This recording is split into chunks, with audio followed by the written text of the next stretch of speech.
The player that gave, I think, everybody the most problems, and the only other player in the league that I looked at like he a killer was Paul Marigny.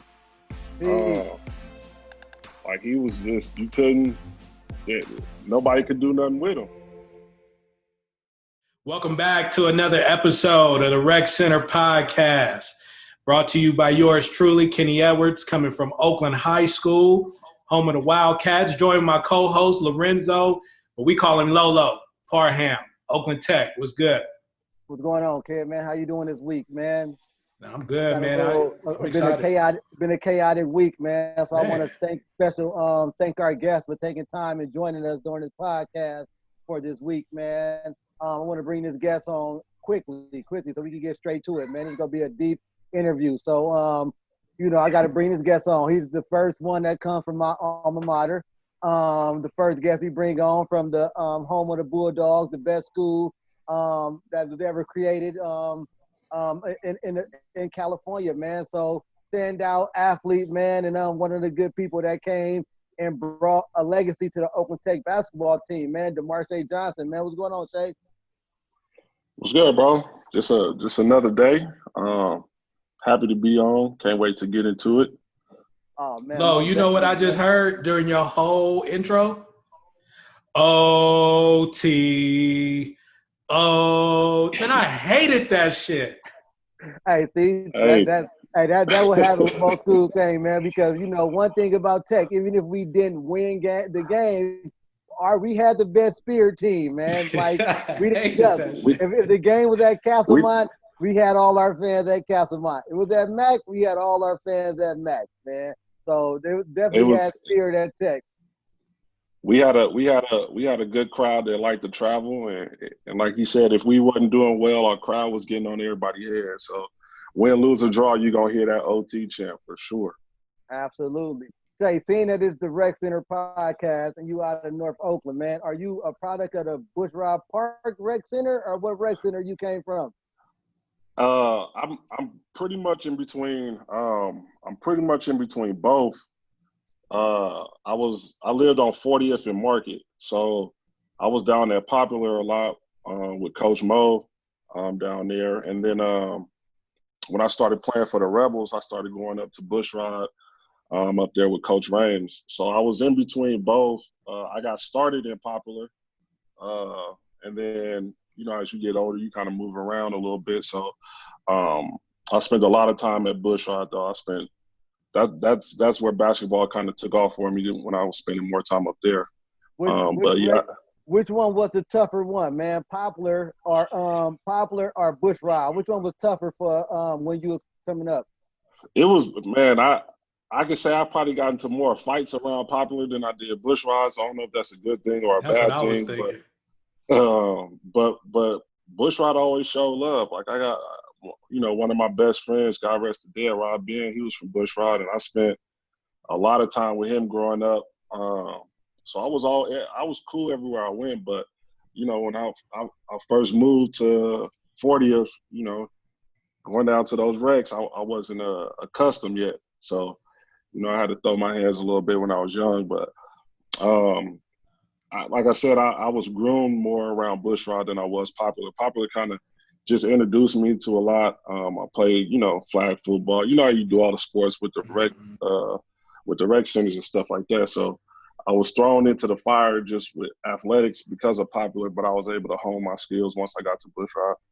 What were the Rec Center rivalries like, man, when you had to go play ONBL and it's fucking Popular versus Bushrod ONBL, man? Because Bushrod produce a lot of ballers, though. Bushrod do produce a lot of ballers. Yeah. Here go the sad part. When I was in those days, like I was probably better at football because I was pretty fast and I could catch. I was terrible at hoop playing in them early leagues when I was young. When it was still like rec ball, I was like terrible. I have horrible memories of playing up at Bushrod and going up to Rainbow and all that. Like it wasn't the best time for me as a youth.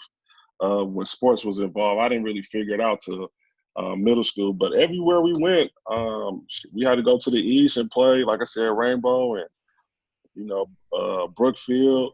So we had to get around and get it how you live. But it was it was always a great atmosphere. And you know how just growing up in Oakland, it kind of give you that well-roundedness to, you know, adapt to certain situations. And you going hood to hood, you gotta, you know, move accordingly. So every game felt like a rivalry back then. But like I said, I was so terrible.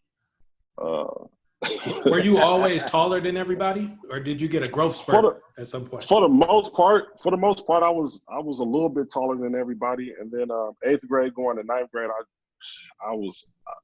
I think I grew 8 inches over that summer. Because when I got out of Claremont, I was like 5'10", and then when I stepped on the campus at Tech, I was 6'6". So I shot up over that summer, and that's when I really got serious about hoop. Hey, Ken, it was something in the North Oakland water, man, because I hear the same story about Keith, who gained 6 inches over the summer. Like, it was something in North Oakland water. Tuck from North Oakland? Hey, yeah, Keith. Yeah, Keith definitely shot up. They shot up, man. It was something in that water. They just said it was a nice atmosphere. Bull. I played a little bit of ONBL, man, and believe me, when we used to have to go to Rainbow, or we used to have to go play at Brooksfield or at Madison, it was more so like you playing hoop, but it's a turf game right here. This is my turf against your turf. And like I said, I was so terrible, none of that even clicked. Yeah, I'm the same as Shay. I was terrible in ONBL, but man, I remember playing ONBL. Shout out another Oakland Tech guy and Bushrod guy, Adrian Cooper. My first year playing ONBL, Adrian Cooper. We was like in the 8th grade. This dude came down, bam, tomahawk. I'm like, whoa, that's crazy. He was a freak athlete, man. Like, he's still in great shape. I'm kind of jealous, but yeah, I'm tapped in with Coop, and I'm like, bro, how? Another one of the places Shay mentioned that was a really good sports environment, man, that breeded a lot of people was that Claremont Middle School. A basketball program produced a lot of good athletes, man. I remember Bret Hart, man, we was undefeated for years, and the first team to beat us was Bushrod. Claremont. Claremont was the first team, and when you look at their team, then you go back, you see the team with the Breon and them on it. Then you see the team under it with Jesse and all of them on it. It's like they and Coop and then Shay come from there, man. So Claremont had a really Claremont, Dave Dudley, Lorenzo Alexander, Chris Dixon went to Claremont. What's the other one? He left Tech and went to Berkeley High. What's his name? Light-skinned cat. Kalen. Usually go the other way around. Then and when Thornton what was Kalen last name? Kalen Thornton.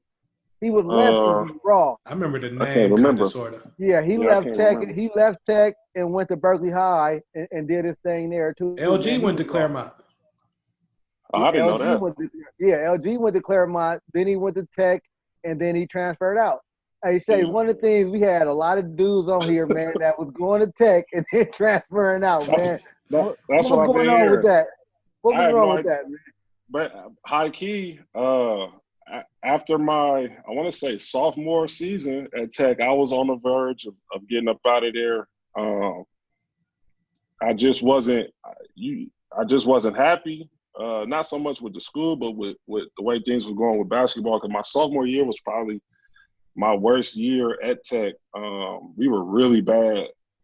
And I was just real frustrated. And that was after, we had about 5 or 6 seniors leave, and then it was just me. And Smoke was, one of the guards, and then we had Fab, aka Stan, was one of the guards. Like my boy Gideon.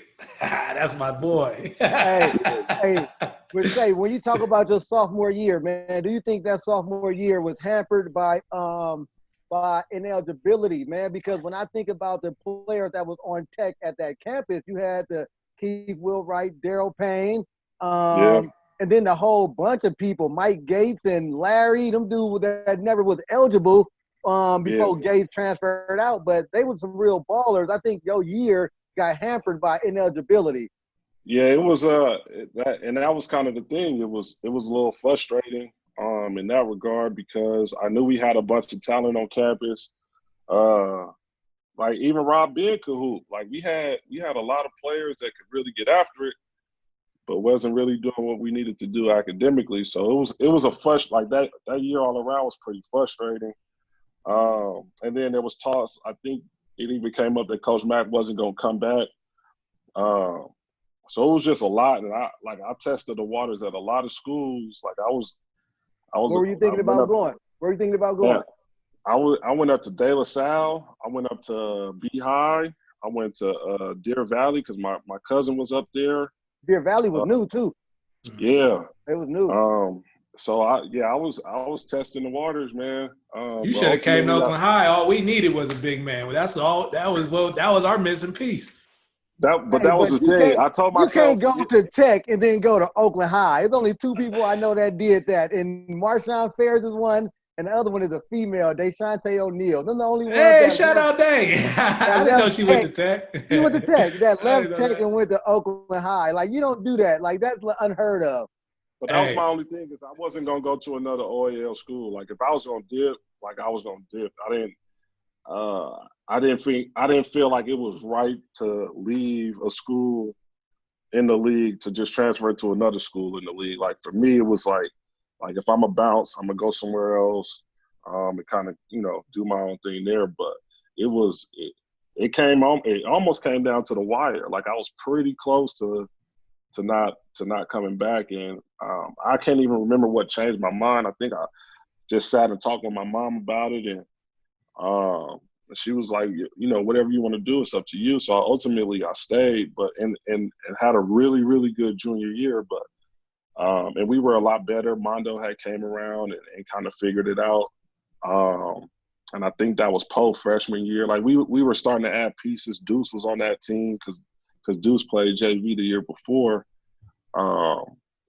So we were kind of coming along as a group. But yeah, I would have been another one to add to that list of guys who got up out of there. Hey, man, I think Tech could have had a whole lot more state championships if these guys wouldn't have transferred out. So when you heard Coach Mack might have been leaving, did you hear anybody that might have been coming in to take his place?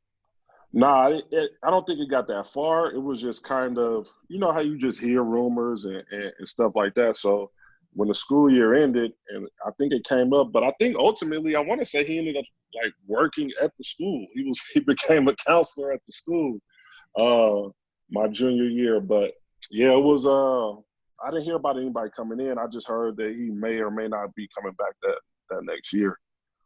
So your freshman year there, you guys, your freshman year, we won the OAL. Did we win it your freshman year and then lost in the championship to McClymonds, right?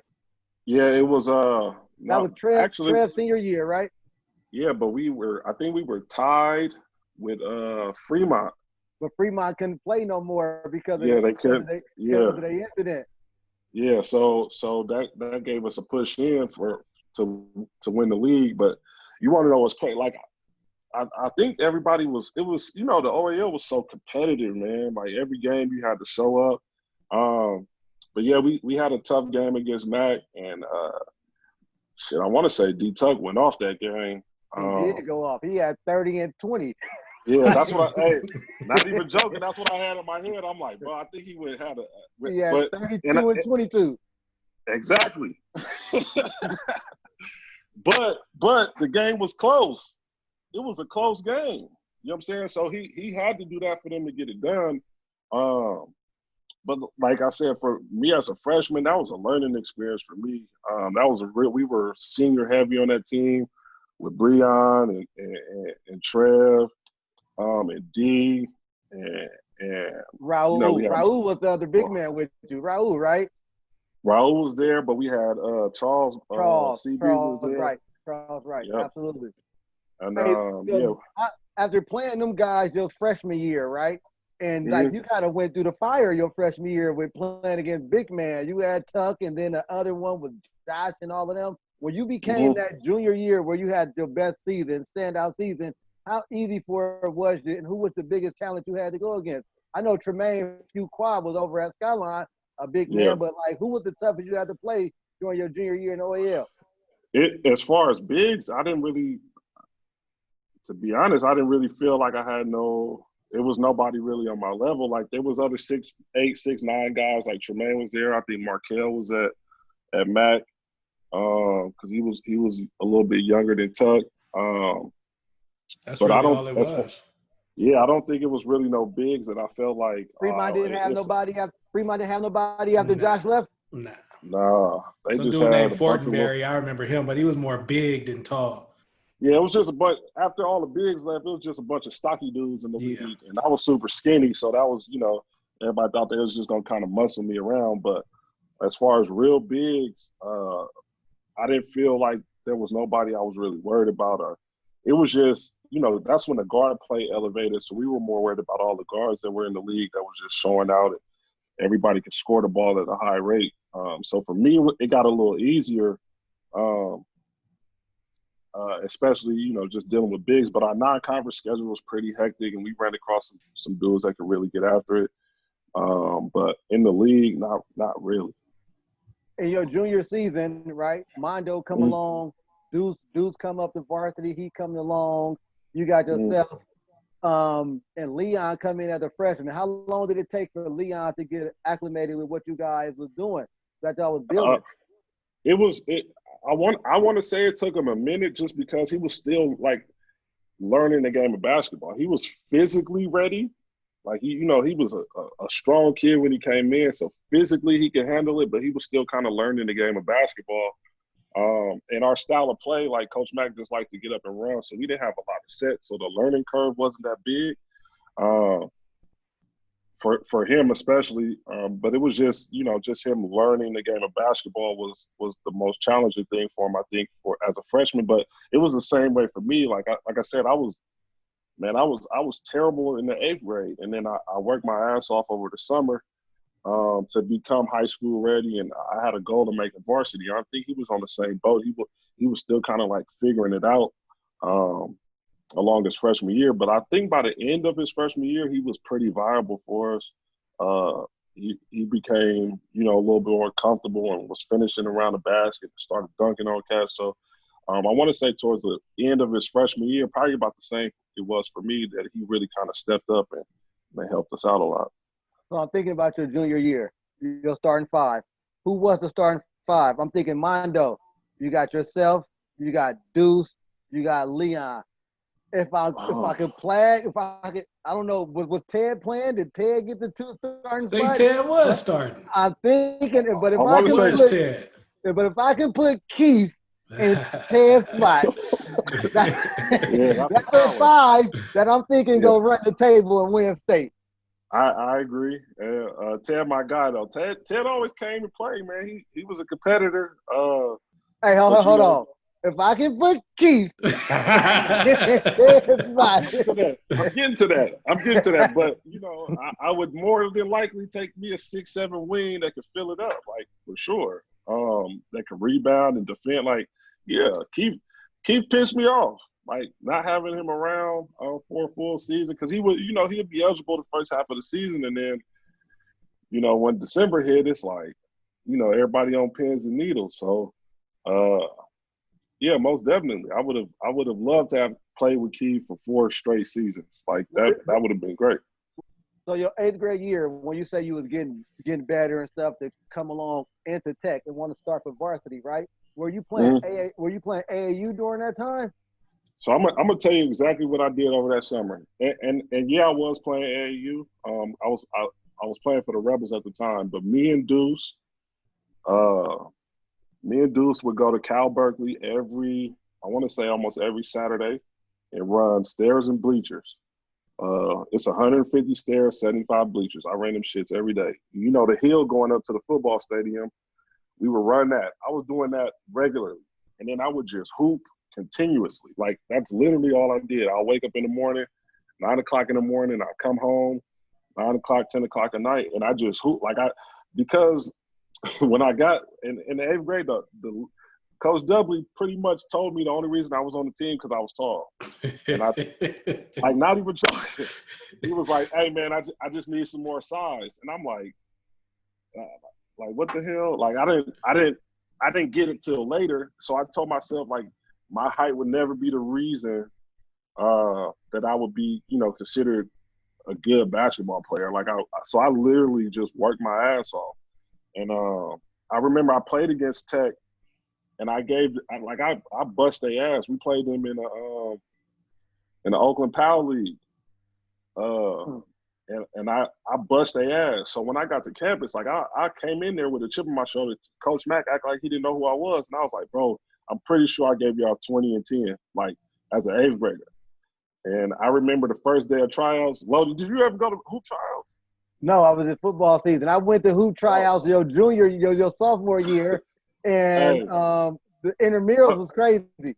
Intramurals was crazy, right? So when I get there, he was like, man, like what grade are you in? I'm like a freshman. He sent me down the lane. I'm like, hold on, bro. Like, what you mean? And so I'm killing all the niggas on the JV side, and he bring me back to the other side, and that's when we but I came in with a kind of chip on my shoulder because I knew I didn't like the feeling of not being good enough. So I just worked my ass off to make sure like that would never come into question again. So, but yeah, I just hooped. Like I wasn't a workout guy. I just played hoop as much as possible. And we would go park to park. Me and my boys, we would go park to park and play at Peebles Park. We would go to Tassel and play. We would go to wherever they had a hoop. We was running it. We would go to San Ramon to play. Like we was everywhere just trying to get it in. I remember them San Ramon games at the outside court. In the Alameda games, in the outside Alameda and outside San Ramon. Alameda is where I honed my skills, but that was the difference. We didn't have trainers and skill things back then. It was just go hoop. Alameda Beach on a Sunday, or my dad would take me to the Infirmary. The Infirmary is where I got beat up. They'll beat you up down there, so that's where you get your toughness. Alameda is where I got my skill. Man, the worst thing about San Ramon, if you could be on there if they didn't know you or you didn't think you could ball. You 5 games down. But the NBA guys would be in San Ramon, though, so it was tough. I remember Gilbert Arenas and all them, Jason Kidd and all them was out there in San Ramon, so you really had to bring it. You had to come with a 5. Yeah. All you guys coming to Tech, was it a pack? Like, you know what? Because Coach Mack, you say Coach Mack didn't know who you was, so it wasn't like they were recruiting you to come to Tech. Did you guys have a pack like, you know what, we all just go to Tech? No, we all just, for the most part, just lived in the area. Like, by the time I was going to high school, I had moved to 62nd off of College Ave. And then everybody else was still, because Tech is the only high school in North Oakland. So if you lived in North Oakland, chances are you was going to Tech anyway. So I can't even tell you who wasn't from the North that went to Tech, that played on that team. Like it was all pretty much North Oakland guys. So unless you had some people from the West, stuff like that. But other than that, like it was just, we were all in that area. So everybody, if you didn't go to Claremont, you went to Carter. And that was it. So we just had a bunch of guys who just happened to be in the area. So after y'all do your junior year, you had the best season, right? What made the season fall off a little bit in your senior year? What was the throw off in that? To be honest, so that summer, like I was doing my thing, and I wanted my school of choice was Kentucky. Like I was. Me and my guy Chuck Hayes, it's crazy because there's an interview somewhere online. Like we both was like, yeah, we're going to Kentucky together, and so I'm telling head coaches like, no, I was heavily recruited, and I'm telling head coaches like, nah, I'm not coming, no, because I knew where I wanted to go. I didn't have a PR guy to be like, hey, like. You don't want to tell head coaches you're not coming because, there's two sides to that coin. Like, yes, it's somewhere where you want to go, but you also got to go where somebody wants you. Where you want it, right. Yes. Right. So in my head, I'm like, bro, I'm hooping. Like, Kentucky got to want me. Like, what you mean? So, obviously that didn't work out. And I remember I got a call from my guy.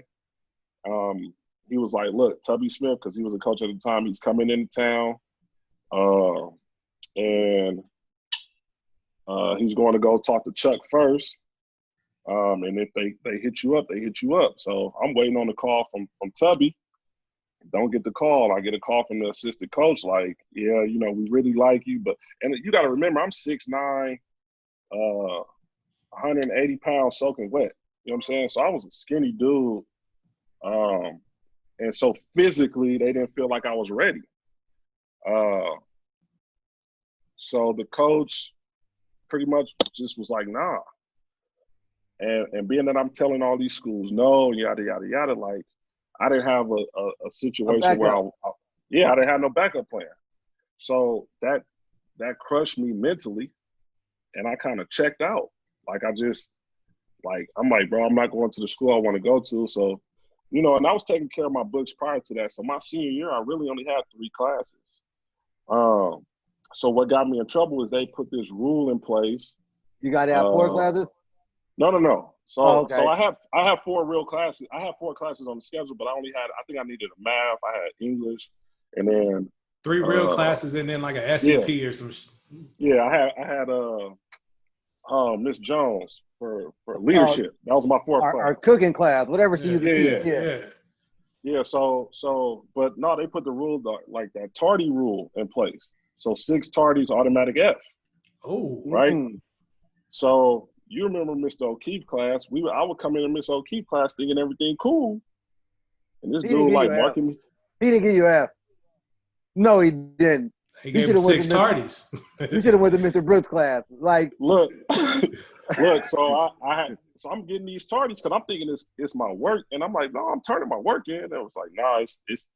So all that come out, and then I got really sick early in the year, and I had Miss Pyatt for English, so she was giving me a P to like make up, but you can't play with a P and an F when you only got 4 classes.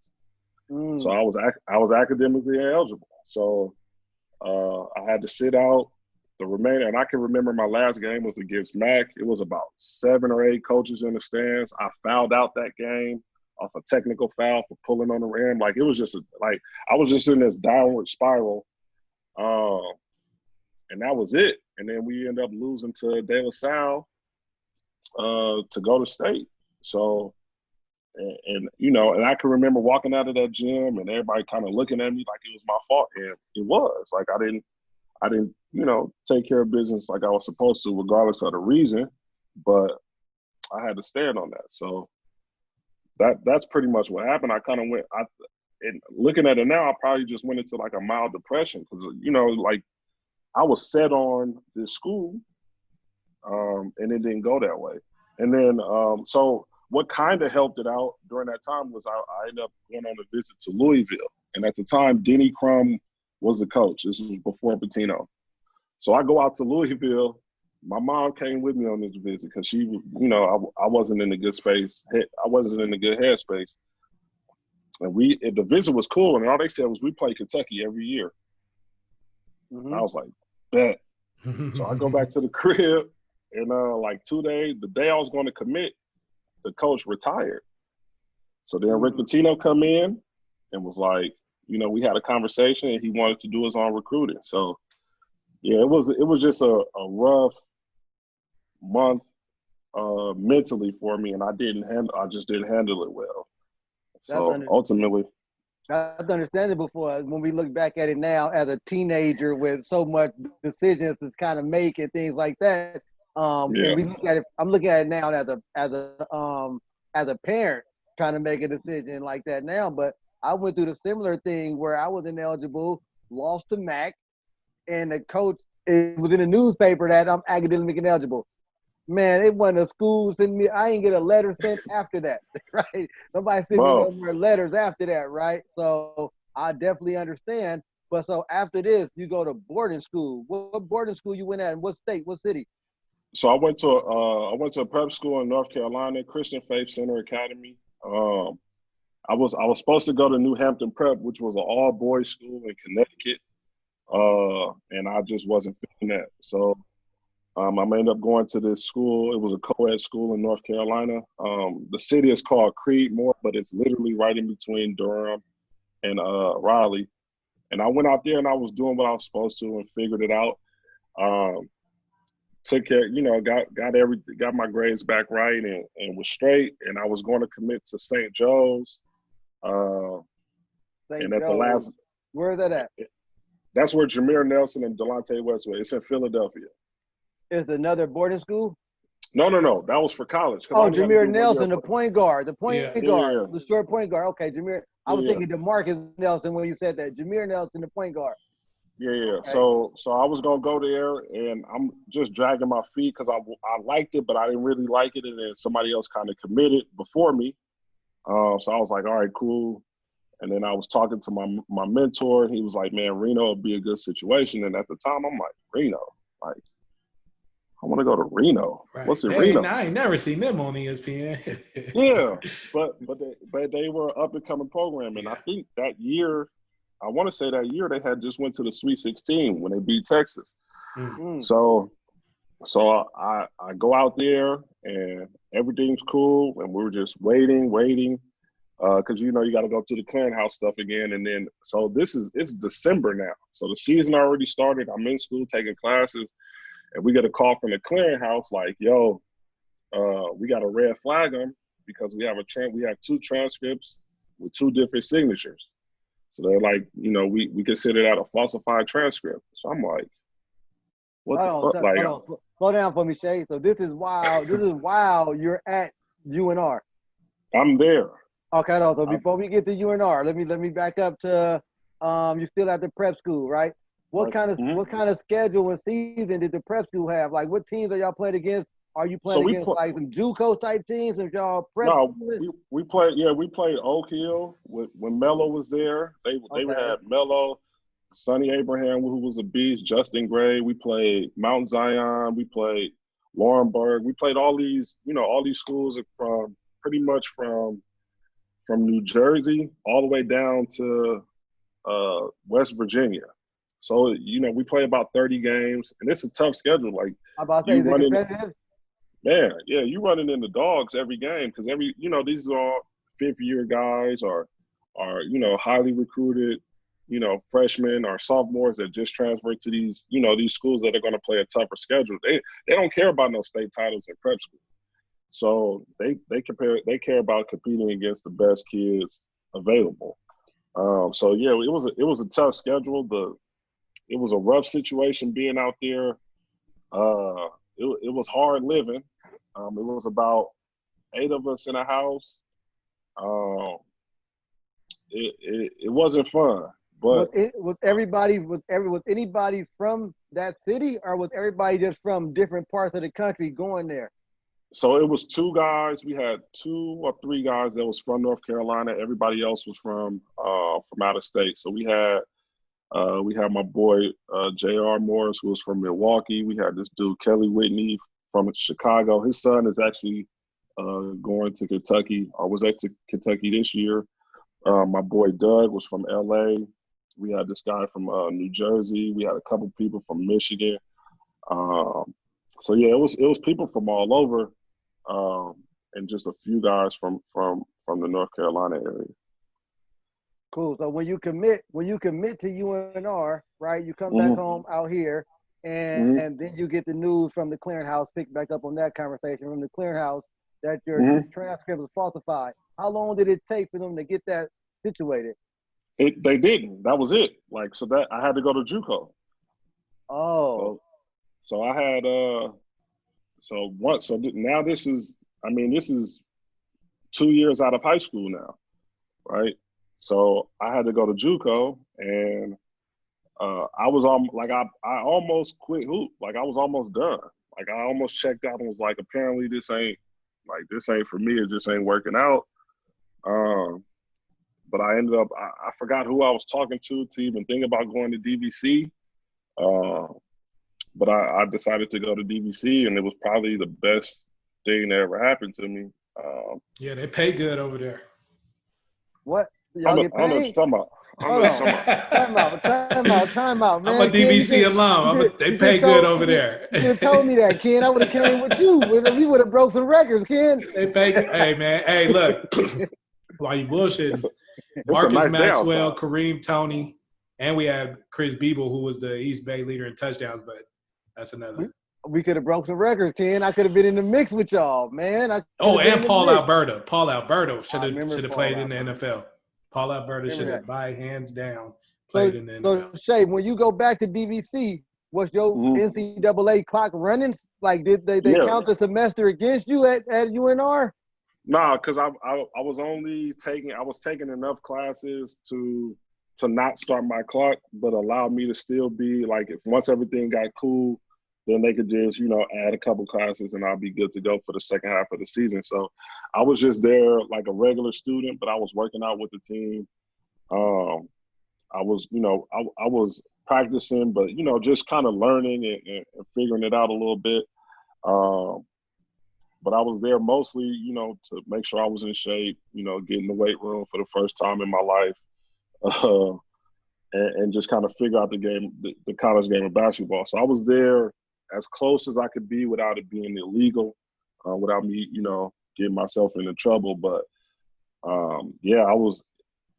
it was another about 4 months. So, yeah, I stayed out there until December. We got the word, and then I just dipped around February. I just went back to the crib, and that was it. So you basically missed that season because when you go to DVC, it's February. They season over. No. Yeah. So February, I didn't do it. Like I said, I was done. You was like done. I just stopped. Yeah, I checked out. Because I felt like I was just running into too many hurdles, and it was just becoming like, it just got crazy at that point.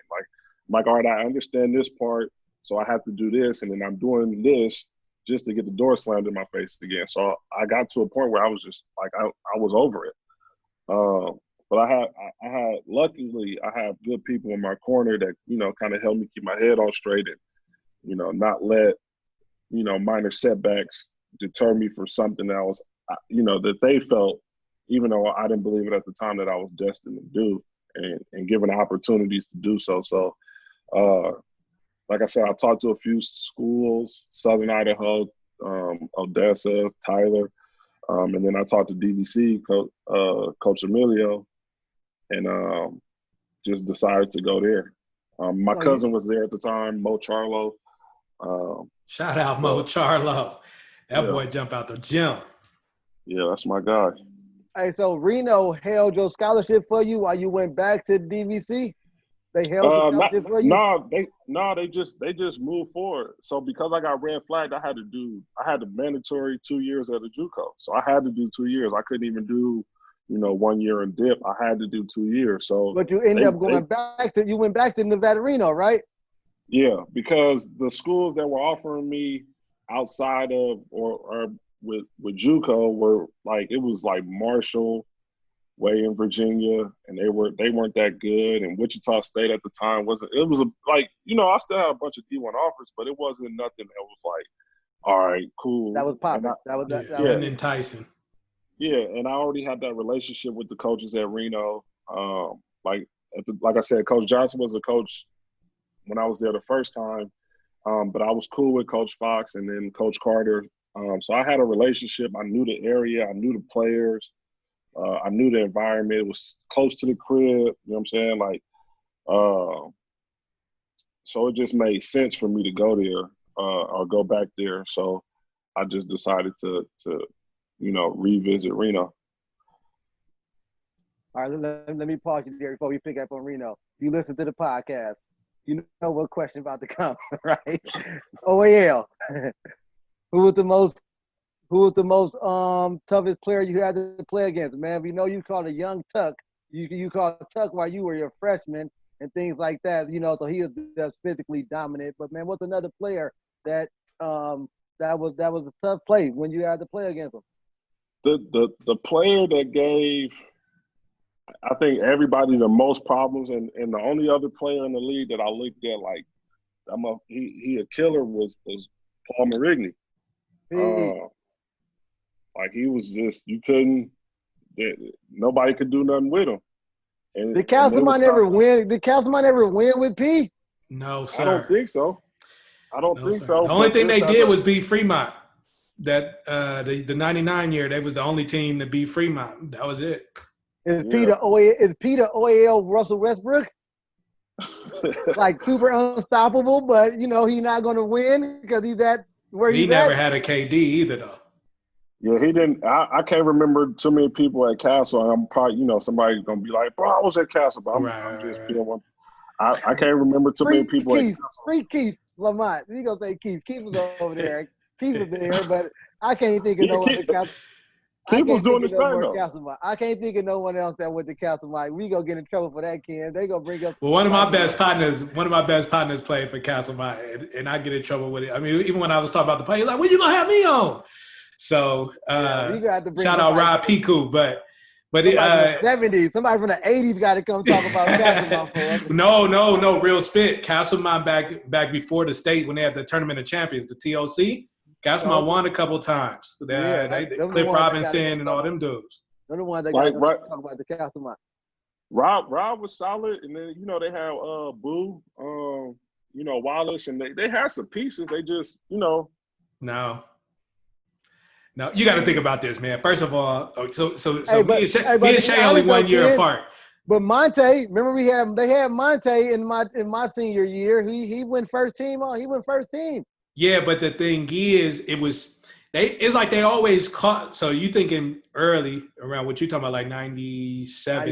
Yeah, but that's Fremont run, Max run. Tech was even good in 97. So Paul got caught with the second Tech run. So then we win in 2000. I got to throw that in there because we don't never get no respect. We win in 2000, and then after that, Tech just goes on a tear. Yeah. So it was, they was just caught like that. But nah, Paul was more like the OAL's T-Mac. He never had a running mate. Yeah.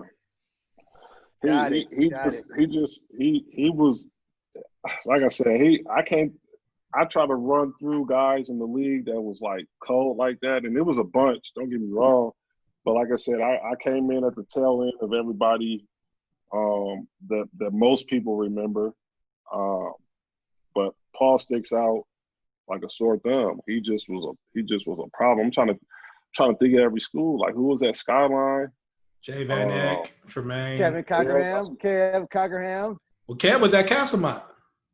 Matt and Jason was holding it down. Matt and Jason was holding it down at Skyline.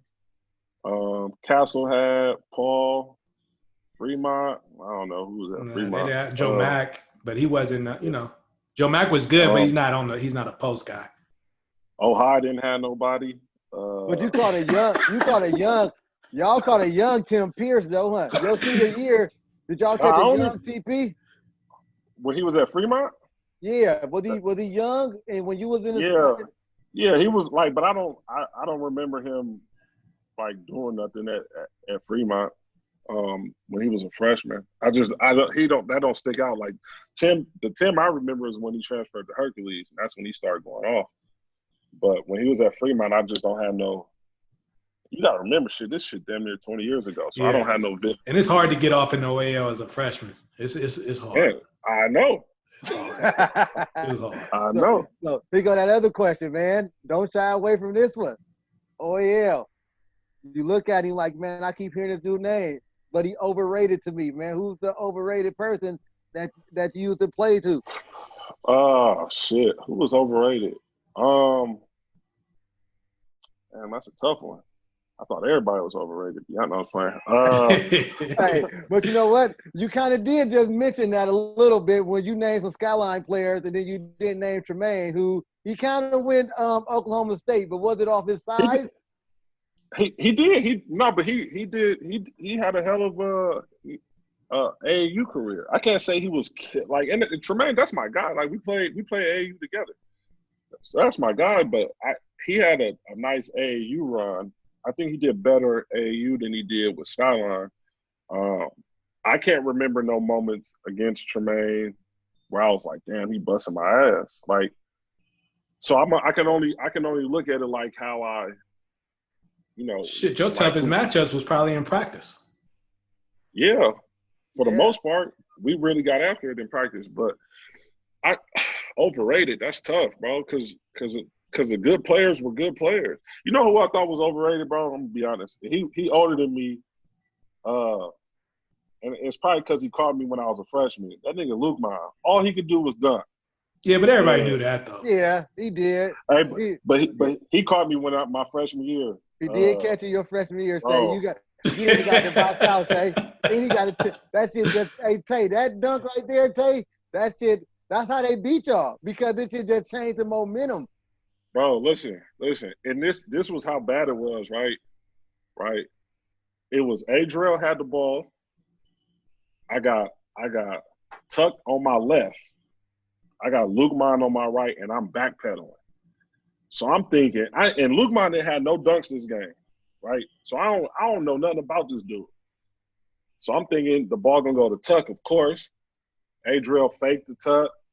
I bite the fake. He throw that shit to Lukman. I turn around. I just see a jersey going up my face. I'm like, oh, I know this dude ain't about to dunk on me like this. And he banged out, and I jumped. So it was an and one. Ooh. And I think look. Was it at Mac or at Merritt or what? Mac. So they went crazy. And no, what they set the whole gym on fire. Listen, bro. I'm pretty sure I fouled out on that foul. So now I gotta walk. I gotta come out the game. It was like 15 minutes before he shot that free throw. But Luke got to take that play too. Though. He got a technical foul for that because he stayed hanging on the rim for hella long. See, I didn't even know that part. Yeah, he got to take. That what took so long for the free throw to get shot. We had to shoot one first, before they put it shot there. So because he got me, I'm gonna say Luke Mom. But outside of that, like I really don't know because it was a lot of dogs. Like I said, when I figured it out, it wasn't really nobody at my position or near my position where I felt like I just knew I was better than them. It was just the guard play, and every school had good guards. So I ain't shying away from the question. I just can't think of nobody that I thought was overrated. Like I kind of respected everybody's game a little bit that was playing at a high level. And if you weren't playing at a high level, then I really wasn't tripping off you at all. Hey, but how did y'all lose to us then? I want to know about that. So listen, I don't know, bro. We had, I think it was a poor shooting night. I know I was killing. I think it was a poor shooting night. Nobody could really get off. Y'all did a good job. I don't know, bro. I don't know. We shouldn't have lost to Ohio, bro. There's no way. I think that was the only time I lost to Ohio. No, sir. No. We beat y'all my junior year too. No. We was 4-6 my junior year. We beat everybody at home and lost to Fremont twice. 4-6. Yeah, we beat everybody at home, lost to everybody on the road, and lost to Fremont twice. Hey, Ken said it is true. Ken, he said it is true, Shay. So, Shay, one of the things we got to talk about, the top 25 list. And honorable mention list. We can't let you go without talking about the list, right? I'm going to bring it up, too. Where my phone at? So, we got the list, right? And everybody come up with their list and everything like that, right? Who would you interchange off the list? Because it's only 25. So, just from your era. No. Just for my understanding, what is the criteria to get on this list? Because that's the issue I have more than anything is what are we basing this off of? You sound like Aaron Early, man. You sound like Aaron Early. Them tech boys, you can't make them happy. Don't give me the Aaron Early thing. Because I need to understand. Because if we're keeping it 100, if we're just going off of people who was like just getting buckets, I probably average 17 points a game. I wasn't one of those guys in high school where I'm getting 20 a night. I get that. But if I had 17, I probably had 10 points. I probably had like 6 or 7 blocks. I probably had like 5 or 6. Like I did everything for that team. So I think that's one. Hold on, that's one. 2, I don't remember nobody else in Oakland that went to USA basketball. I don't remember nobody else in Oakland that was at ABCD camp when I was there. I don't remember nobody else in Oakland highly recruited. People were being recruited. No, but it was East Bay, though, not just Oakland. No.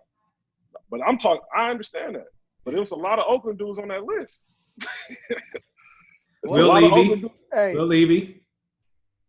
Right? Will Levy deserves to be on there. Daryl Tucker. Tuck deserves to be on there. Joe C. deserves – he the only one outside of Oakland that, like – I brought up Joe C. But keep going. We had Dior on there. Dior Lohorn was killing. Devon Harden, big man. Mm-hmm. Marquine deserves to be there. Marquine, okay. So Devon Harden, you don't like him? That's Not my personally. guy. We're not talking about personal. We're talking about But, game. but based off of what? Like what was he doing that was so amazing? He was physically bigger than everybody, and he was dunking the ball a lot. Seems like a good reason to make the list. Newark Memorial did hella good too. Newark Memorial wasn't in a tough division, but I'll give you that. But so I wasn't physically stronger than everybody, and I was still dunking on everybody. Okay. Ray Young, Justin Davis. Okay. Ray Young, that's undisputable. Ray Young, Justin Davis, I can argue. So let's just for time's sake, the only two names on the list that even I think are debatable, where I'll be like, okay, let's talk about it. Is Keith Wheelwright. Keith Wheelwright for obvious reasons. And then Austin Nichols. Those are the only two where it's up for discussion. Austin became a better, like Austin blew up to me because I ran into when he went to Humboldt State, but I ran into him when I was overseas too. Like Austin was probably one of the best players in the world when he was a pro. Mm-hmm. In high school, I don't know. That's why I say it's. But then okay. If we take those two names off, you still got Jules. Do we have Drew Gooden on the list? Yeah, Drew Gooden on the list. Drew was killing the high school. That's not debatable. Yeah, we missed Drew. Yeah, he would have been a state champion if it wasn't for Deshaun Stevenson. Well, and he was McDonald's. Wait, it was Drew McDonald's? No, Drew wasn't McDonald's. No, that was Robert Grissom. I don't think it was McDonald's. That was Robert Grissom. But he went to Kansas and was killing and got up out of there quick. But we still got on the honorable mention, and I don't really like the honorable mention because like that list could go on forever. But let's just say we take those two names off. We still got to consider Shea, Jules, Jovan Harris, Deshaun Freeman, Chris Oakes, Sean Farnham, Blandon Ferguson, Jamal Hill, David Bell, Derek Lambeth, Frank Alaco Jr., who was the area's player of the year. It's a tough list, bro. But hey, I think it really just shows how much talent has come through the Bay Area. But Shay made a good point, and when you think criteria, I think we went off the eye test. Shay, the eye test, most definitely. Who's scoring the basketball? I think you made a good point with that. It could have been an eye test of scoring basketball.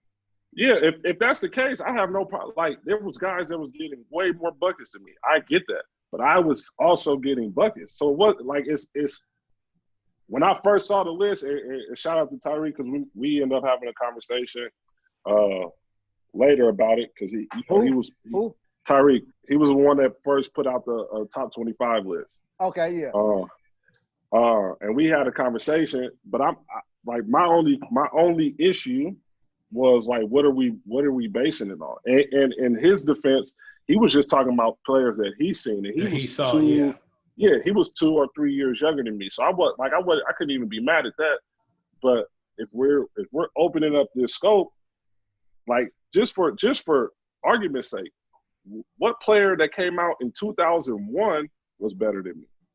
If you go year by year, year by year, that's a good thing because when we go year by year, and for the football. Like, even for our football list, we only took, like, one person from – or two people from 96, right? If we said 96, mm-hmm. 6 people from 96, something right? like that. So we go year by year. How many of the 01 people did we have on the list? I don't think we have many on the 01 list, right? But, see, and this is what I was going to say. I think what makes it hard for me in making the list is even if you look at the list, I didn't play against – well, no, I'm lying. I was going to say a lot of the guys I didn't play against because it's hard for me to really, especially being a competitor, it's hard for me to put guys I played against on the list unless they just went to work. Well, Marquine, Paul. Deshaun Freeman. You say Deshaun Freeman locked your boy That's up. what I'm saying. They had to go. Shea never had a good game against us. I don't remember having a good game. Who was the who was no, because and I'll tell you why. I'll tell you why. It ain't no nothing. It's just Shay's game at the time that we caught him, I think he was a junior. And Shay at that time, for whatever reason, maybe because Leon was there, I don't know, but Shay was more high post. Shay was more baseline 15-footer. Huh? Yeah, I played on the perimeter a lot. Yeah, and that worked. So we didn't have a player over 6'2", so that worked in our favor. Where Leon was on the block, Leon gave me 19. I just wasn't strong enough to deal with him. If Shay comes down to the post at 6'9", bro, who's gonna stop him? Yeah. And that kind of played it. So it's like he never killed against us. So it was hard for me to do that. Who was the OAL 2001 player of the year? Did they have one? Do they get out the award out? Yeah, they give it out. Who was the I don't know. That's a good question. It'll be easier for y'all to find it because all you gotta do is everything is at the library. I think you could just pull up the newspaper. Yeah, but that's a who good won it question. in 01? We did. Tech. They won. It had to be one of y'all. When did Tech go to state? Was it 01 and 02 or 02 and 03? They went 02 or 03, but we only lost one game. So my senior year, we only lost one OEL game, and that was to MAC. I think we only lost to MAC that year because we were going to be the first team in like years to go 10-0. Yeah, man, we went 9-1 and lost on damn senior night by a free throw. So we only lost one game, so we won the league that year because. But I don't know who would have got player of the year. Like I for sure would have got it if I'd have finished the year. Maybe it was Mondo. It had to be Mondo, Leon. It had to be one of y'all if y'all won it. One of the Tech dudes. Yeah. It had to be the Tech dudes. I can't think. I'm like, I can't really think. So that's Allende was there, but Allende, I don't think or Tone Parker. I don't think Tom was player of the year either. So Shay, you was the most heaviest recruited in the Bay Area in the 01 class? Outside of probably maybe Joe C, but I don't think a ton of schools were like, well, I take that back. Joe C was everywhere I was at. So I was at USA Basketball, Joe C was there. I was at ABCD camp, Joe C. Like we were, because we played together too. He was on that Soldiers team with us. So if there was anybody else in the Bay Area for class of 2001, it would probably have been Joe C. Was Raquelin Sims, was that 01? No, he was younger than me. I think he was 2 years younger than me. Okay. Yeah. So when we think about that Soldier team, right? Is this the same Soldier team that Deshaun was talking about with LeBron and them on that team? So Brian played 2 or 3 seasons with the Soldiers. So the year I had to go to prep school, I got another summer to play AAU, and he was on that team too. But the first year he came was my junior year. He was a freshman, and I remember I went with my mentor to pick him up from the airport and everything. And I'm looking at this dude. He was like, "Man, we picking up this kid from Ohio," and I'm like, "Ohio? Like, who the hell is in Ohio, bro?" And he was like, "Man, he could play," and I'm like, "Man, whatever." And I remember the first game, he was just throwing dimes, and me and Chuck went up to him and was like, "Bro, you can score the ball. Like, we don't have no egos on this team. Like, everybody." Bro, that next game, I swear he had like 35. And I remember looking at Chuck like, "Bro, he's straight to the league." Like, after one game. So, but yeah, D3 and them, they beat us in that tournament. And we were pretty loaded, and they were pretty loaded. Yeah, we don't. As a Soldier alumni, we don't like to bring that up, but yeah, we lost that game. But then you played with D3 that second Soldier go around the next year, and that was the Deep Soldier team when y'all was playing at Cal and stuff like that, right? Yeah, and that's when LeBron came back and he was 6'7". What was he his freshman year? Like 6'3". Oh, wow. Yeah, he came back and was 6'7", and I'm like, and this after he played football, so his body done filled out a little bit. Yeah, he was different. Brown was different. He's the best high school player I've seen with my own eyes by far. There's no competition, and I played against some really good guys. I've seen as a coach now and a trainer now, and going around and seeing some kids play, like it's not even close. As far as high school talent, like he was head and shoulders better than anybody. Like, who's after wasn't even Bron? close. Who's after Bron that you personally played against? That I played against? Or seen, or just Or seen, or played with, or? I mean, it was a lot of, like, I remember we were out here for a tournament. This was when I was still in high school. We were out here for the big time tournament. And we played, we lost to this team out of New York. Yeah, and they had Julius Hodge on that team. Like, he was cold. Like, he was one of the better players I seen. And I was like, dog, we couldn't do nothing with him. Like, he beat us damn near by himself. So I give it to him. And I saw Deshaun Stevenson in high school. That was crazy. Where'd Deshaun like from? now, Fresno? Where'd Deshaun from? Yeah, he's from Fresno. He went to Washington. He went to Washington Union in Fresno. Okay. Yeah, he was I seen him jump over somebody in the game. I'm like, bro.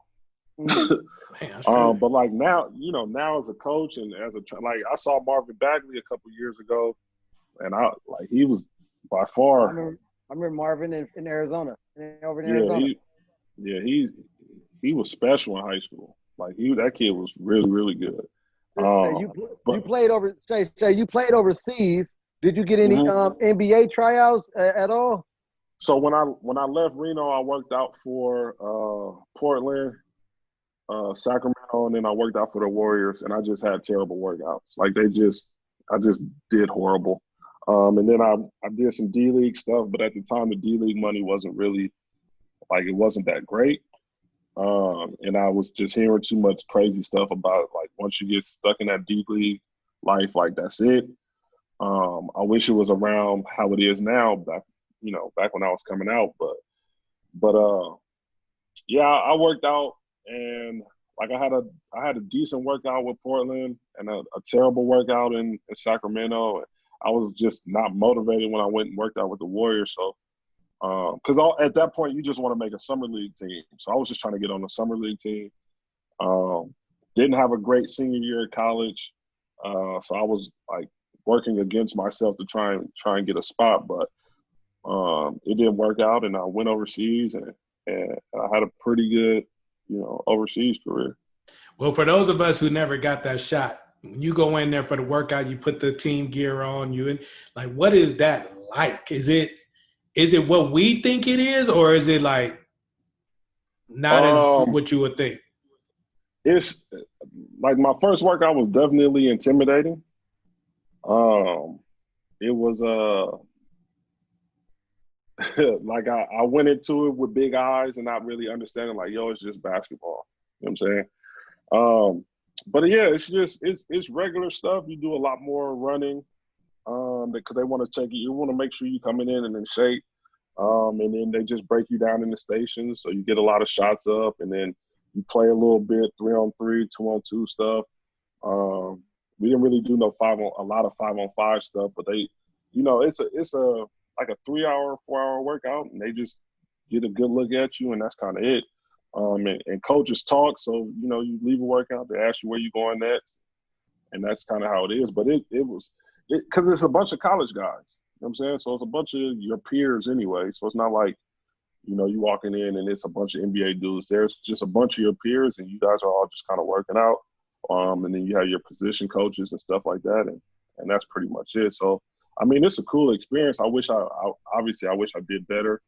But yeah, it's a big deal. But if you hoop, it's still all basketball at the end of the day.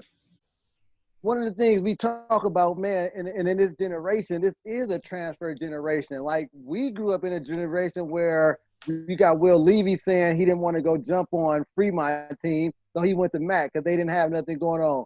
You thought about transferring and didn't want to go to an OAL school.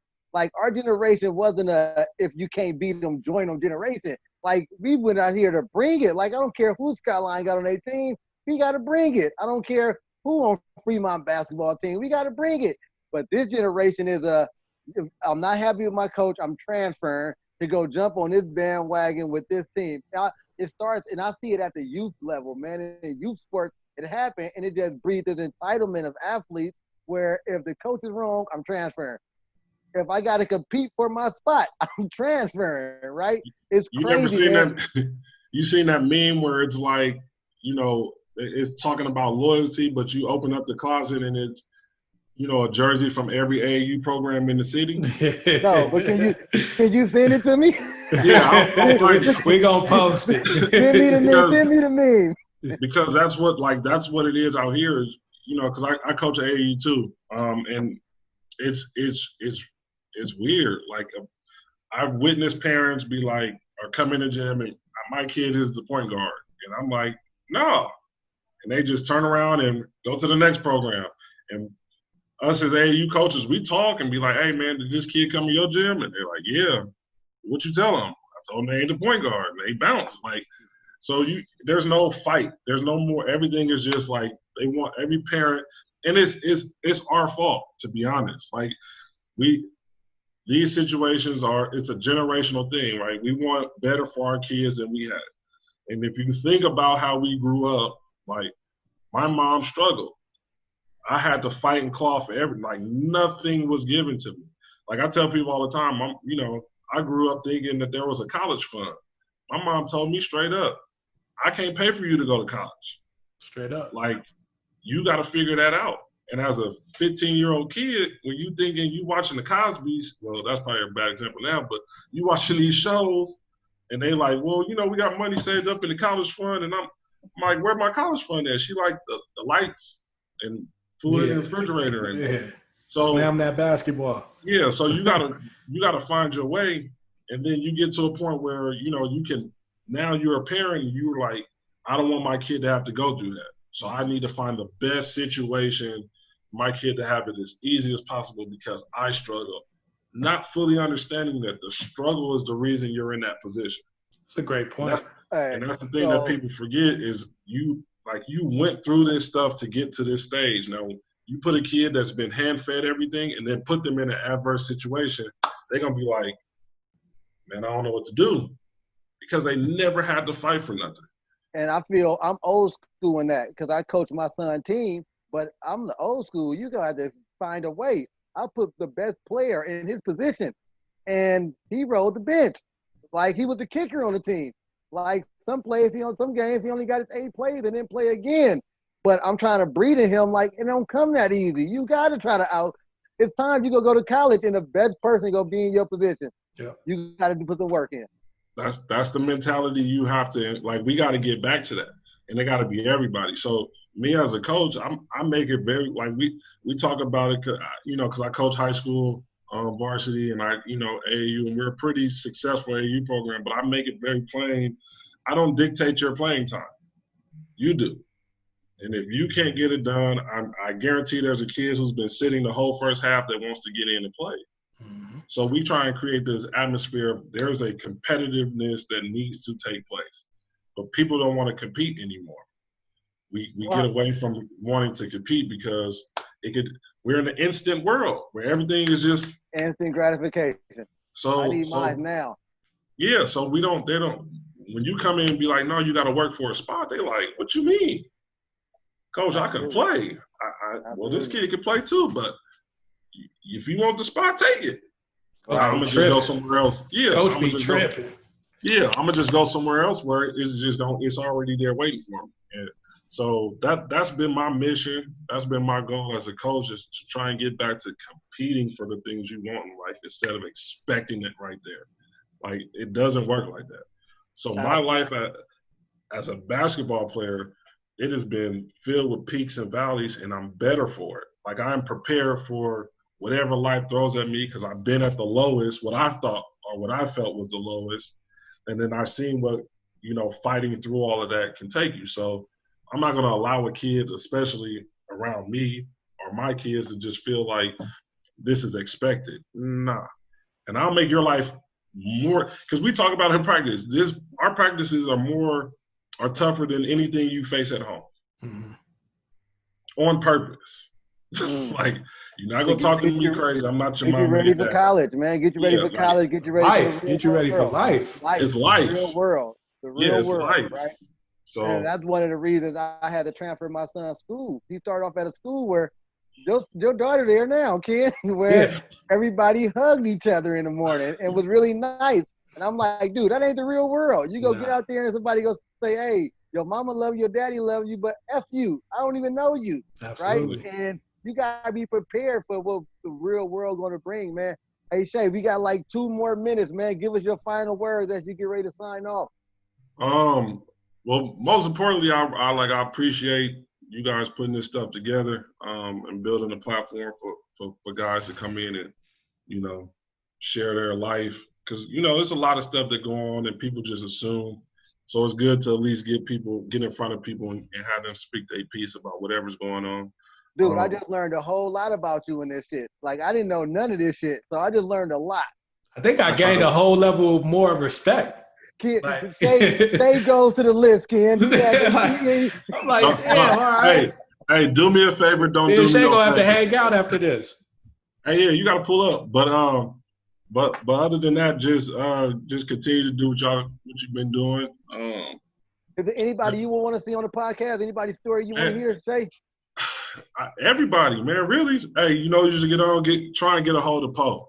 I was going to ask you to help us get in touch with Poe. I had his number. When he got out of Boston, and then we kind of lost touch. He's still kind of active. As far as I know, he's still kind of active in the league. So, you know, that's when that becomes a job. When you get a front office or a back office job, like, your life gets a little more crazy than it was as a player. So I haven't been in touch with him like I would have wanted to. And I'm kind of weird that way. I love everybody, but I stay in my little bubble. So it's easier to catch me on social media. But I think that'll be a good person to have on. But outside of that, I mean, if you played in the OAL, I feel like you should get a little love on here. And even if you didn't, it's a lot of guys just within the Bay Area that really got after it in every sport. I mean, you guys did a great job with the football. It's a lot of baseball players that came out of the town. We need Paul Marigny on next. We need Paul on next, man. I got to hear Paul, man. And P's still out here hooping, man. He's still going over to get them checks. Yeah. I wonder if he go class himself as a T-Mac or as a Russell Westbrook. You got to ask him that, Ken. Yeah. I got to give y'all props though, because before we got on, I'm researching. I'm thinking, I'm like, okay, so in like an 8-year span, you got Lowe, Mikey Denard, Shay, Poe, Mondo, Q, Deuce, Marshawn, Josh. I'm like, Aaron Early. Do not forget Aaron Early. Y'all better stop doing my boy like that. Do not forget Aaron Early. Hey, that's Mr. 2000. I don't care what nobody says. I'm like, dude, it was some talent on that campus, dog. Like, Oakland High, we had our little window. Like that. But, dude, over an 8-year period, you walk. Then you got Yuckmouth. You got Fab. It's like, God. But this our upside. We the only school. It's the only school in North Oakland, only public school in North Oakland, and it's the biggest Oakland public school. And we didn't. And it was people that was coming in from all over the town. Like it was people from deep East Oakland that was catching the 82 or the 72 all the way to come. So it had a great. That was one of the best things about it is it had a great mix of people. It wasn't just. I mean, obviously it was predominantly North Oakland, but it was people from everywhere that went to Tech, and that's what kind of made it cool because you get to see, you know, people look at Oakland like it's just one city, but it is. But there are so many parts and pieces that come from all over that made that school so crazy. Absolutely. So like Q ain't from North Oakland, but he was at Tech. You know what I'm saying? So I don't even think is Aaron from the North? Aaron from the East. Yeah, so that's what I'm saying. Like, it was people from all over that made that school like what it was, and that was the coolest thing about it. So, and one of the good things about it is we not Mac family as much as it is how Mac is, but we do have that Bulldog pride, man. Where it's like it's our fraternity, man. Like it's forever purple and gold. It's our fraternity, man. So that's something we got to tell D-Tuck he missed out on. He missed out on our fraternity. Tell Marshawn he missed out on it because Oakland High. We don't got what Mac got, but Oakland High really don't got it. Yeah. Not like y'all. Not like y'all. Not like us, y'all. man. Not like Hey, y'all. Shay, man, thanks for coming on, man, and aligning us with a story, man. Appreciate it, bro. Thanks for having me. Appreciate it. Need me All on right. again, just hit me. Oh yeah, definitely, man. We gonna have to do a round table, man. We got to see if we can get a round table with we could do multiple screens, Ken. We got to do a round table with that tech. We might not get Leon. We can get the other four to do the tech hoop version of it, man. Yeah. That Yeah, whole that'd be journey. dope. That'd be dope. All right, Ken. All right, Shay, man. Appreciate you, man. I see you. Peace. Great That was raw. interview with Shay, man. That was a good one, man. Shay really enlightened me, man. Like I said, I learned a lot. We even went overtime for that Shay interview. We knew it was gonna be long, man, but appreciate the guy for coming on, man. And I still feel like there's more to his story that we might got to tap into later on down the line, man. Yeah, like I said, I gained a level of respect for him. I learned a lot about his story. And that's the thing too about sports is you really only see what happens on the court, on the field, on the diamond, or on the track, whatever. But it'd be so much other stuff like in real life that affects your play. So you like, damn, what's wrong with dude? But you don't know all the stuff he's dealing with, recruitment. His partner gets recruited by the best school, but that plays with your psyche. And when they say sports is 90% mental, that's the truth. Absolutely, man. I'm enlightened, man. I can't wait to bring on our next guest. Even if we're gonna have to bring on somebody from the track world, man. We got to get a female from the track world, man. The young lady from Skyline, Ryan. Ryan. Ryan was killer. I think Ryan is state champion too. Yeah. I think she's a state champion. We got Natasha Neal, Andre. They some good track people, man. We got to bring them on, man, to hear that track side of it. But track be kind of black and white as far as like who you say overrated. Because it's time. It's like last. It's time. You came in last. You was overrated, right? Yeah, it's time. It's like this time and this time. Yeah. It don't matter. It's the same. Like ain't no. I played against him. And Yeah, we can't put out a track list because it's gonna be like, dude, I ran 10-7 and you ran 10-8. I mean, and a 10-7 today is the same as a 10-7 yesterday. So we got to have to try to do that, man. But great interview, man. Absolutely. Well, that's a wrap, man. Thank you, Demarshay Johnson, for coming on. That was super dope. Probably one of my favorite ones thus far. But hey, we appreciate everybody for listening.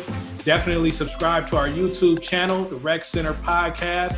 Also check us out on Instagram, and you can hear the podcast on anchor.fm/The Rec Center Podcast.